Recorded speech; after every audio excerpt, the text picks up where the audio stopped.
চট্টগ্রামের মিরসরাইয়ে 850 একর জমিতে defence industrial zone স্থাপনের নীতিগত সিদ্ধান্ত নিয়েছে সরকার।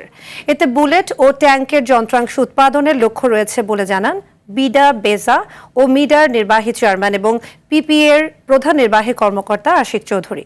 প্রধান উপদেষ্টা ডক্টর মোহাম্মদ ইউনূসের সভাপতিত্বে আইপিএগুলোর গভর্নিং বোর্ডের চতুর্থ সভা শেষে বিকেলে ফরেন সার্ভিস একাডেমিতে এ তথ্য জানান তিনি।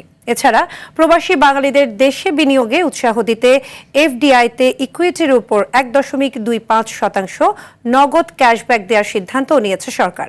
পাশাপাশি মহেশখালীতে ডিপ সিপোর্ট চালু, লোকসানে থাকা কুষ্টিয়ার সুগার মিল বেজার আওতায় নেওয়া, বিডার আওতায় পৌরসভার ভেতরে ইকোনমিক জোন করা সহ আরও বেশ কয়েকটি নীতিগত সিদ্ধান্ত নিয়েছে সরকার। তবে এগুলো বাস্তবায়ন করবে নির্বাচিত সরকার। যে আমরা মাস্টার প্ল্যানে এটাকে ইনক্লুড করব, যেটা আসলে ডিফেন্স ইন্ডাস্ট্রিয়াল জোন হিসেবে ইয়ারমার্কড হবে এবং এই জায়গাটা এই মুহূর্তে খালি আছে। গত বছরের জুন পর্যন্ত ইন্ডিয়ান ইকোনমিক জোন হিসেবে আইডেন্টিফাই করা ছিল।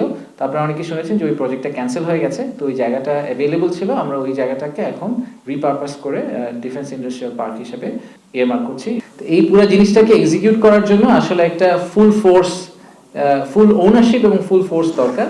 সেটা আগামী সরকার আমার মনে হয় করবেন।